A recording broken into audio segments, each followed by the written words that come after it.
பெரிய மேய்ப்பரே, பிரதான மேய்ப்பரே, நல்ல மேய்ப்பரே, நன்றி ஐயா. பெரிய மேய்ப்பரே, பிரதான மேய்ப்பரே, நல்ல மேய்ப்பரே, நன்றி ஐயா. யோவான். ஒரு மாதத்தை நாம் கடந்து விட்டோம். வருஷம் துவங்கினது போல் இருந்தது. ஒரு மாதத்தை நாம் கடந்து 2வது மாதத்தின் முதல் தேதியிலே அதிகாலையில் நின்று கர்த்தரை துதிக்கிறோம். கர்த்தர் நமக்கு செய்த நன்மைகள், கர்த்தர் நமக்கு செய்த உதவிகள், கர்த்தர் நமக்கு கொடுத்த பலன், கிருபை, இதெல்லாம் நாம் யோசிக்கும் போது praise the Lord. இந்த அன்பினாலே இந்த அதிகாலை வேளையிலே கர்த்தருடைய வார்த்தை கேட்க வந்திருக்கிறவங்க யாவருக்கும் ஆண்டவரும் இரட்சகருமாயிருக்கிற இயேசுவின் நாமத்திலே அன்பான வாழ்த்துதலை தெரிவித்துக் கொள்கிறேன்.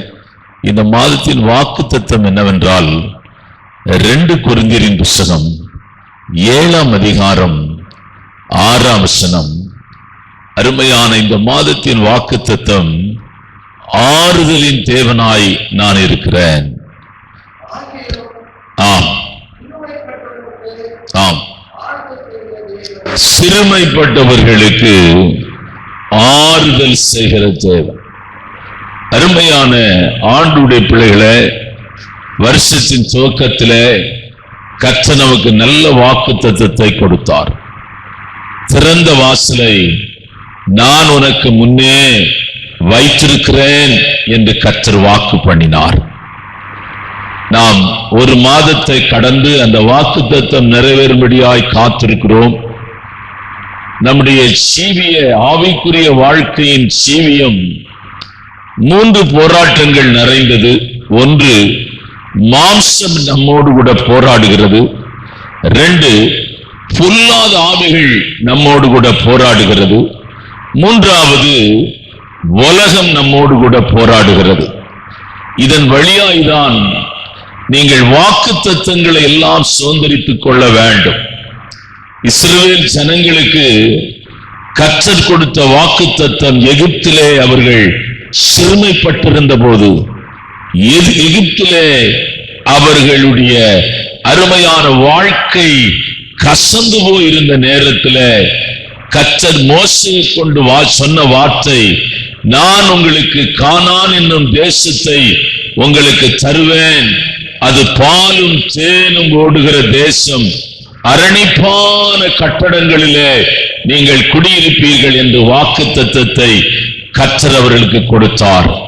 ஆனால் அந்த வாக்குத்தத்தத்தை அவர்கள் சுதந்தரித்துக் கொள்ள வேண்டும் என்றால் வனாந்தர மார்க்கமாக அவர்கள் கடந்து போக வேண்டும். எல்லாரும் 1ஆம் தேதியிலே எல்லா இடங்களிலும் ஒரு பெரிய கூட்டம் இருக்கும். ஏனென்றால் இந்த வருஷத்திலே கர்த்தர் என்ன வாக்குத்தத்தம் கொடுக்கிறார், இந்த வருஷத்திலே கர்த்தர் நமக்கு என்ன நன்மை செய்ய போகிறார், இந்த வருஷத்திலே நமக்கு என்ன ஆசீர்வாதத்தை கர்த்தர் வைத்திருக்கிறார், என்ன தீர்க்க தரிசனமான வார்த்தைகளை ஆண்டவர் வைத்திருக்கிறார் என்ற எதிர்பார்ப்போடு கூடுகிற கூட்டம் பெரும் கூட்டம். ஆனால் தேவனுடைய பிள்ளைகளை, ஒவ்வொரு வாக்குத்தத்தங்களுக்குள்ளேயும் நீங்கள் கடந்து அதை பெற்று சுதந்தரித்துக் கொள்ள வேண்டும் என்றால் பாடுகள் இருக்கிறது, நெருக்கங்கள் இருக்கிறது, போராட்டங்கள் இருக்கிறது, சோர்வுகள் இருக்கிறது. ஆகவேதான் ஆண்டவர் அருமையான இந்த 2வது மாதத்தின் முதல் தேதியின் அதிகாலை வேளையில, நான் உன்னை ஆறுதல் படுத்துகிற தேவன் என்று வாக்கு பண்ணுகிறார். நான் உன்னை ஆறுதல் படுத்துகிற தேவன். அப்போஸ்தலனாகிய பவுல் தன் ஊழியத்தின் பாதையில பலவிதமான நெருக்கங்களும் போராட்டங்களும் அருமையான அதனூடாய் அவன் கடந்து போகும்போது தேவன் எப்படிப்பட்டவர் என்பதை அவன் அறிந்து கொண்டான். தேவன் நமக்குள்ளே எப்படி கிரியை செய்கிறார் என்பதை புரிந்து கொண்டான். அவர் நம்முடைய ஊழியத்தில் நமக்குள்ளே அவர் ஆறுதலின் தேவனாய் இருக்கிறார் என்று அவன் புரிந்து கொண்டான். நீங்கள் அதே 2 கொரிந்தியரின் புத்தகம் 1ஆம் அதிகாரம் 3ஆம் வசனம், 2 கொரிந்தியரின் புத்தகம் 1ஆம் அதிகாரம் 5ஆம் வசனம். 2 கொரிந்தியரின் புத்தகம் 1ஆம் அதிகாரம் 7ஆம் வசனம். ஆம், சகல விதமான ஆறுதலின் தேவன். Praise the Lord. இந்த உலகத்திலே ஆறுதலை மனிதன் அடைந்து கொள்ளும்படியாய் மனிதனை தேடி போகிறான். அருமையான இந்த இடத்திற்கு போனால் நமக்கு ஆறுதல் கிடைக்கும் என்று மனிதனை தேடி போகிறான். சிலர், நிறைய பேர் ஆறுதலுக்காக சுற்றுலா செல்கிறார்கள். சிலர் ஆறுதலுக்காக தியானங்களை செய்கிறார்கள். சிலர் அருமையான தேவனுடைய பிள்ளைகளை ஆறுதலை பெற்றுக் கொள்ளும்படியாய் எவ்வளவு பணங்களை வேணுமானாலும் செலவு பண்ணுகிறார்கள். அதற்காக என்ன காரியங்களையும் செய்கிறார்கள். ஆனால் இந்த நாளின் கால வேளையில தேவனுடைய பிள்ளைய, நீ ஆராதிக்கிற, நீ தொழுது கொள்ளுகிற, நீ சேவிக்கிற தேவன் உனக்கு ஆறுதலாய் இருக்கிறார். உன் குடும்பத்திற்கு ஆறுதலாய் இருக்கிறார். உன் பிள்ளைகளுக்கு ஆறுதலாய் இருக்கிறார். உன் சபைக்கு ஆறுதலாய் இருக்கிறார். அவர் ஆறுதலின் தேவனாய் இருக்கிறார். அவர் ஆறுதலின் தேவன். Glory to God. எங்கே அவர் ஆறுதலை வைத்திருக்கிறார் என்பதை தான் நான் இந்த காலவேளையில உங்களுக்கு அடையாளம் காட்டுகிறேன். தேவன் ஒரு பிள்ளைகளுக்கு வைத்திருக்கிற ஆறுதலை எங்கே வைத்திருக்கிறார் என்பதை தான் அடையாளம் காட்டுகிறேன். அருமையான தேவனுடைய பிள்ளைகளை, பழைய ஏற்பாட்டு காலத்துல ஜனங்கள் அருமையான தவறுதலாய் ஒருவன் கொலை செய்து விட்டாலோ, தவறுதலாய் ஒரு தவறு செய்து விட்டானோ, ஆறுதல் பட்டணம் என்ற அல்லது ஆறுதலின் இடம் என்ற அடைக்கல பட்டணத்தை கர்த்தர் வைத்திருந்தார். அவனை யாரும் கொண்டுவிட விடாதபடிக்கு அவன் ஒரு தவறு செய்தால் ஓடோடி போய் அந்த அடைக்கல பட்டணத்துக்குள்ளே அவன் புகுந்து கொள்ள வேண்டும். அடைக்கல பட்டணத்திலே அவன் இருக்கும் வரையிலும் அவனை யாரும் கொலை செய்யவோ, அவனை யாரும் துன்புறுத்தவோ, அவனை யாரும் தீமை செய்யவோ கூடாது. அது இஸ்ரவேல் ஜனங்களுக்கு ஒரு பாதுகாப்பான இடமாய் கர்த்தர் வைத்திருந்தார். புதிய ஏற்பாட்டின் காலத்துல அருமையான இந்த தேசமாய் இருக்கட்டும், உலகமாய் இருக்கட்டும், உலகத்திலே உள்ள ஜனத்திற்கு கர்த்தர் அருமையான ஆறுதலின் இடமாய் கர்த்தர் தேவன் தன்னுடைய சபையை வைத்திருக்கிறார். தொய்ந்து போனவர்கள், உடைக்கப்பட்டவர்கள், கண்ணீர் விடுகிறவர்கள், நெருக்கத்தில் இருக்கிறவர்கள், வியாதிகளில் இருக்கிறவர்கள், சாபத்தில் இருக்கிறவர்கள், சிறுமைப்பட்டு இருக்கிறவர்கள், கடன் பிரச்சனையில் இருக்கிறவர்கள், பலவிதமான போராட்டத்தில் இருக்கிறவர்களுக்கு ஆறுதலின் இடமாய் கர்த்தர் தன் சபையை வைத்திருக்கிறார். நான் சபைக்குள்ளே தேவன் வைத்திருக்கிற இடத்தை தான் நான் உங்களுக்கு அடையாளம் காட்டுகிறேன். முதலாவது, உன்னை ஆறுதல்படுத்தும்படியாய் தேவன் தன் சபைக்குள்ளே வைத்திருக்கிற மேன்மையான ஒன்று வசனம். தேவன் தன்னுடைய வசனத்தினால தன் ஜனத்தை ஆறுதல் படுத்துகிறவராய் இருக்கிறார். கர்த்தருடைய வசனத்தை நீங்கள் கேட்க கேட்க கேட்க, கர்த்தருடைய வசனத்தை உங்கள் காதுகளிலே கேட்டு, உங்கள் உணர்வுகளிலே, உங்கள் சிந்தனைகளுக்குள்ள, உங்கள் ஆவிக்குள்ளே இந்த வசனம் போகும்போது என்ன உண்டாகும் என்றால், உங்கள் இருதயத்தில் இருக்கிற கலக்கம், உங்கள் இருதயத்தில் இருக்கிற போராட்டம், உங்கள் இருதயத்திலே அருமையான இருக்கிற யுத்தங்கள் எல்லாவற்றிலும் நீங்கள் விடுதலை பெற்று தேவ சமாதானம், தேவனுடைய ஆறுதல், தேவனுடைய விடுதலை உங்களை நிரப்புகிறதை நீங்கள் உணர முடியும். வேதம் சொல்லுகிறது, அவர் தன் வார்த்தை அனுப்பி அவர்களை விடுதலையாக்குகிறார். வார்த்தைகளை அனுப்பி விடுதலையாக்குகிறார். வசனங்களை நீங்கள் கேட்கும் போது சங்கீதக்காரன் சொல்லுகிறான், அது என் கால்களுக்கு தீபமாய் இருக்கிறது, என் பாதைக்கு அது வெளிச்சமாய் இருக்கிறது என்று சொல்லுகிறான். அருமையான கர்த்தருடைய பிள்ளைகளே, இந்த வசனம் ஒரு மனிதனை ஆறுதல் படுத்துகிறதா இருக்கிறது. நீங்கள் கர்த்தருடைய சபையிலே வந்து தேவனுடைய வார்த்தையை நீங்கள் கேட்கும் போது என்ன நடக்கும் என்றால், உங்கள் இருதயத்தில் ஆறுதல் உண்டாகும். கர்த்தர் இந்த வார்த்தையை சொல்லியிருக்கிறார். கர்த்தர் இந்த வார்த்தையை நம்மோடு கூட பேசியிருக்கிறார். கர்த்தர் தீர்க்க தரிசனமான வார்த்தைகளை நம் இருதயத்திலே வைத்திருக்கிறார். நிச்சயமாய் இந்த சூழ்நிலையில் இருந்து நாம் வெளியே வருவோம். நிச்சயமாய் இந்த சூழ்நிலை நம்மை மேற்கொள்ளாது. நிச்சயமாய் இந்த சூழ்நிலை நம்மை அழித்து விடாது. நிச்சயமாய் இந்த சூழ்நிலையை நாம் ஜெயித்து வருவோம். என்ன நம்பிக்கை என்னவென்றால், கர்த்தர் பேசியிருக்கிறார். கர்த்தர் பேசியிருக்கிறார். கர்த்தர் பேசியிருக்கிறார். மனிதனுடைய வார்த்தை மாறி போகும், தேவனுடைய வார்த்தை மாறாது. மனிதன் பொய் சொல்லுகிறவன், தேவன் பொய் சொல்லாதவர். மனிதனால் அருமையான மனிதனிடத்திலே போய் அவனுடைய வார்த்தையை கேட்டு நாம் ஏமாந்து போன நாட்கள் உண்டு. ஆனால் தேவனுடைய வார்த்தையை ஒரு மனிதன் கேட்டால் அவன் ஒரு காலம் ஏமாற மாட்டான். ஏனென்றால் அந்த வார்த்தைக்குள்ளே வல்லமை இருக்கிறது. அது கிருபை நிறைந்த வார்த்தை, அது அபிஷேகம் நிறைந்த வார்த்தை, அது ஒரு அருமையான, அதற்குள்ளே மகா பெரிய வல்லமை இருக்கிறது. அது தேவனுடைய வார்த்தை. நான் எல்லாவற்றுக்கும் வசனம் சொன்னால் நேரமாய்விடும். இரண்டாவது, கர்த்தர் சபையிலே அடைக்கல பட்டணமாயிருக்கிற கர்த்தருடைய சபையிலே தேவன் வைத்திருக்கிற அருமையான கலங்கி சோர்ந்து துக்கத்தோடு வேதனையோடு குழப்பங்களோடு தெளிவில்லாதபடி ஒரு மனுஷன் வருவானானால் அவனை தேவன் இரண்டாவது ஆறுதல் படுத்தும்படியாய் தேவனுடைய சபையிலே வைத்திருக்கிற மேன்மையான ஒரு காரியம் ரட்சிப்பு. Glory to God. அவனுக்கு கர்த்தர் விடுதலையை வைத்திருக்கிறார். 2 கொரிந்தியரின் புத்தகம் 1ஆம் அதிகாரம் 6ஆம் வசனத்தை வாசிக்கலாம். ஆம் ஆம், அது உங்களுக்கு ஆறுதலுக்கும் ரட்சிப்புக்கும் ஏதுவாகும். சில சமயங்களில் அருமையான நம்மோடு கூட யுத்தம் பண்ணுகிறவர்கள் பெரிய மனிதர்களா இருக்கலாம். அவர்களோடு கூட நாம் யுத்தம் பண்ணுவது, அதை யோசிக்கும் போதே நமக்கு கலக்கமும் துக்கமும் வேதனையும் வரும். கோலியாத்தை கண்டு முழு இஸ்ரவேல் ஜனங்களும் பயந்தார்கள். எகிப்தின் ராஜா ரதங்களோடும் குதிரைகளோடும் கூட வருகிறான்.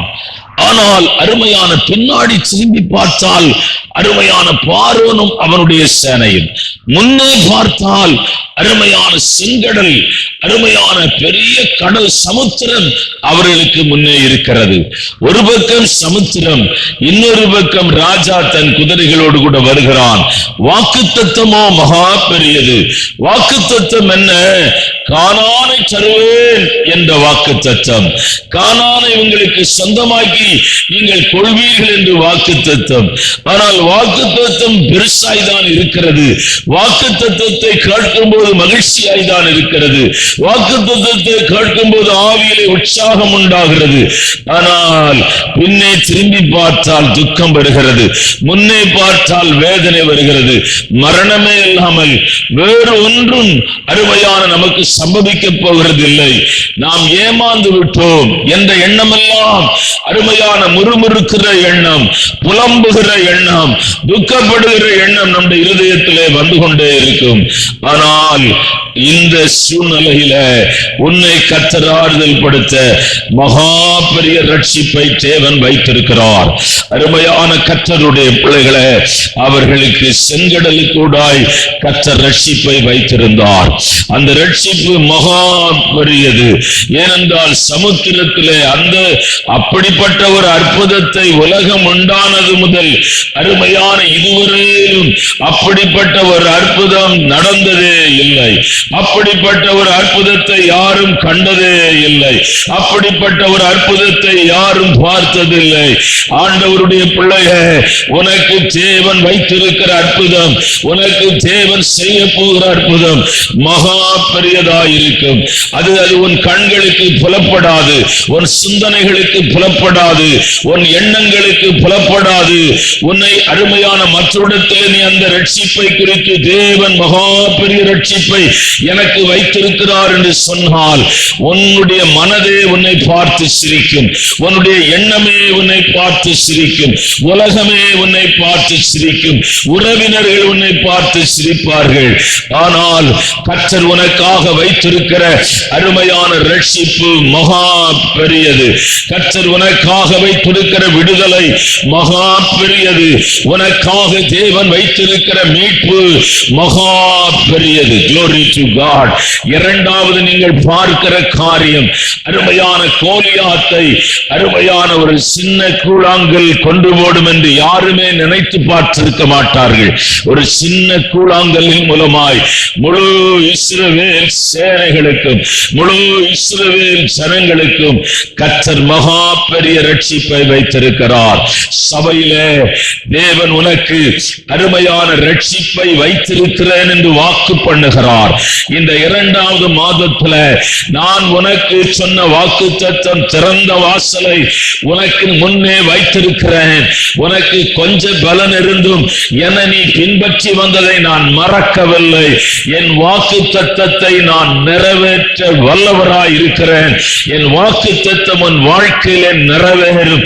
நான் உனக்கு செய்ய போகிற ரட்சிப்பு மகா பெரியதாய் இருக்கும். Praise the Lord. மூன்றாவது, அடைக்கல பட்டணமாய் இருக்கிற கர்த்தருடைய சபையிலே தேவன் வைத்திருக்கிற மூன்றாவது மேன்மை என்னவென்றால், அருமையான இங்கே தேவன் அசைவாடுகிறார். தேவன் அசைவாடுகிறார்.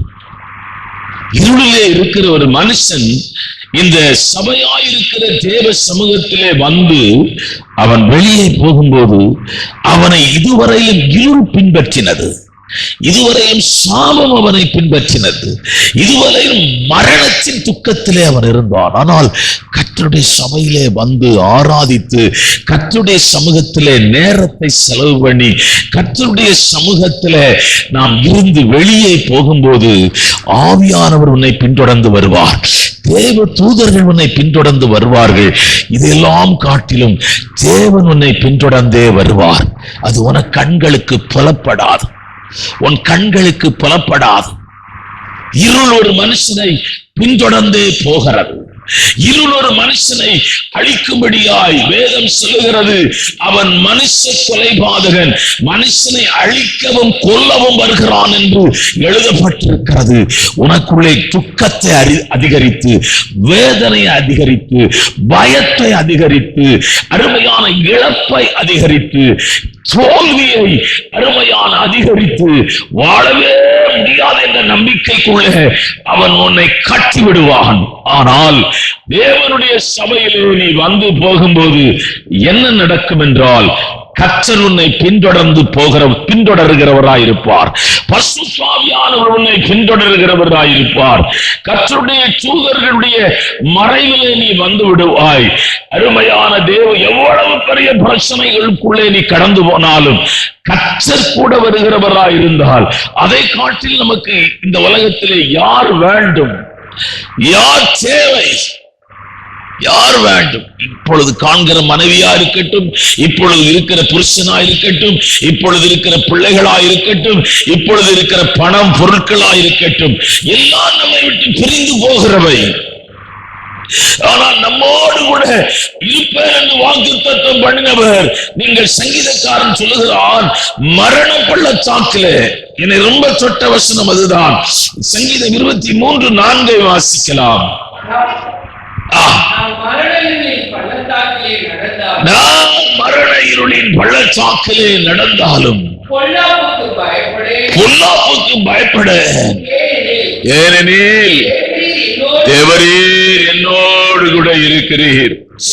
ஆண்டவரே, இந்த வனாந்திர யாத்திரையில, இந்த நெருக்கத்திலே, இந்த போராட்டத்திலே, இந்த யுத்தத்திலே நான் தனியா இல்லை, நீர் என்னோடு கூட இருக்கிறீர், நீர் என்னோடு கூட இருக்கிறீர், நீர் என்னோடு கூட இருக்கிறீர் ஆண்டவரே. அந்த ஒரு நம்பிக்கை இருக்கிறது.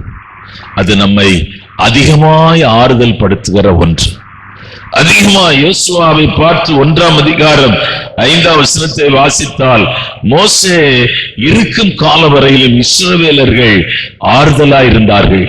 அவருடைய ஆறுதல், மோசே நம்மை நடத்துகிறவன், மோசே கர்த்தருடைய வார்த்தை மோசேனிடத்தில் இருக்கிறது, நாம் போக வேண்டிய வழியை அவன் சரியாய் நம்மை காண்பித்து நம்மை நடத்துவான் என்ற ஆழமான நம்பிக்கை இஸ்ரவேல் ஜனங்களிடத்தில் இருந்தது. ஆனால் அவன் மரித்து விட்டான். ஜனங்கள் கலங்கி போயிருந்தார்கள், சோர்ந்து போயிருந்தார்கள், பயத்தோடு கூட இருந்தார்கள். எப்படி நாம் கானானுக்குள்ளே போவோம் என்று இருந்தார்கள். அப்பொழுது அவர்களை ஆறுதல் கொடுத்த யோசுவா எழும்புகிறார். யோசுவாவுக்குள்ளேயும் ஒரு கலக்கம் இருந்தது, போராட்டம் இருந்தது. ஏனென்றால் 40 வருஷமா இந்த ஜனங்களை அவன் பார்க்கிறான். வழுகி போகிற ஜனங்கள், முறுமுறுக்கிற ஜனங்கள், அருமையான தேவனுடைய பிள்ளைகளை, கன்றுக்குட்டியை வழிபட்ட ஜனங்கள், அருமையான தண்ணீர் கிடைக்காவிட்டால் உடனே யுத்தம் பண்ணுவார்கள், அருமையான ஆகாரம் கிடைக்காவிட்டால் யுத்தம் பண்ணுவார்கள். உலக மனுஷர்களை போலவே அவர்கள் இருந்தார்கள். அவர்களாலே தேவனுடைய வார்த்தையை நம்ப முடியவில்லை, தேவனுடைய வார்த்தையை அவர்களாலே ஏற்றுக்கொள்ள முடியவில்லை. அப்படிப்பட்ட ஜனங்களை என்னாலே எப்படி நடத்த முடியும்? அப்பொழுதுதான் கர்த்தர் யோசுவாவை பார்த்து சொல்லுகிறார், நீ பயப்படாதே, நான் உன் கூட வர்றேங்கிறார். நான் உன்னோடு கூட வருகிறேன், நான் உன்னோடு கூட வருகிறேன், நான் உன்னோடு கூட வருகிறேன். இந்த ஜனங்களை, கானானை நீதான் பங்கு போட்டு கொடுக்க வேண்டும், நீதான் இந்த தேசத்தை உள்ளே இந்த ஜனங்களை கொண்டு போக வேண்டும். அவன் எழும்புகிறான். அவனுக்கு இருந்த ஆறுதல், அவனுக்கு இருந்ததான நம்பிக்கை, அவனுக்கு இருந்த விசுவாசம், தேவன் நம்மோடு கூட வருகிறார். அவர் வருகிறதுனாலே நான் இனி பயப்பட மாட்டேன், சோர்ந்து போக மாட்டேன், கலங்க மாட்டேன், பயப்பட மாட்டேன். தேவன் வருகிறார். அடுத்து கர்த்தர் ஆறுதலை வைத்திருக்கிற ஒரு இடத்தை மாத்திரம் நான் உங்களுக்கு அடையாளம் காட்டி முடிக்கிறேன். 4வது இடம், கர்த்தர் தன் சபையிலே தேவனுடைய பிள்ளைகளை நமக்கு ஆறுதலாக வைத்திருக்கிறார். பிலமோன் புஸ்தகம், பிலமோன் 7ஆம் வசனத்துல அப்போஸ்தலனாகிய பவுல் சிறையிலே இருக்கும்போது பிலமோனுக்கு ஒரு கடிதம் எழுதுகிறார். அந்த கடிதத்துல 7வது வசனத்துல அவர் சொல்லுகிற ஒரு வார்த்தை வாசிக்கலாம்.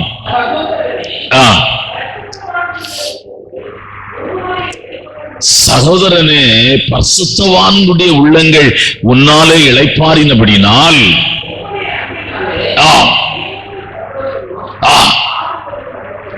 அன்பினாலே நாங்கள் ஆறுதல் அடைந்திருக்கிறோம். கர்த்தருடைய பிள்ளைகள்